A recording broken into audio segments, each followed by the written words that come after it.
પેલા ગ્રુપમાં મેસેજ આવ્યો હતો કે અલ્પેશ ઠાકોરની મીટિંગ છે 26 તારીખે, તો એવું કીધું છે કે જેને જેને આવવું છે. મેં કીધું કોઈ કઈ જવાનું નથી, 100 જણાને ભેગા થઈને જે કરવું એ કરી નાખો.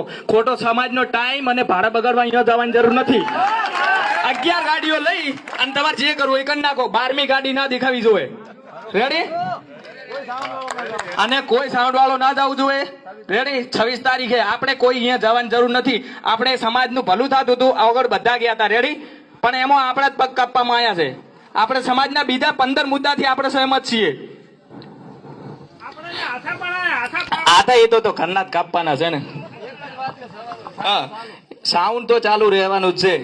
રેડી?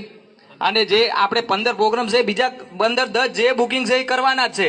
પણ જે આપણો હાથ ના પકડે એનો આપણે હાથ પકડવાનો નથી. કોઈ બી હોય આગેવાન, અરે ગામનો સરપંચ હોય ને તો એને કહી દેવાનું ભાઈ તું મારો હાથ નહીં પકડતો, હવે તારા કોઈ બી પ્રોગ્રામમાં અમે નહીં આવીએ, બીજું કોઈ સાઉન્ડે નહીં આવે. રેડી? બીજું કોઈ કેવું છે?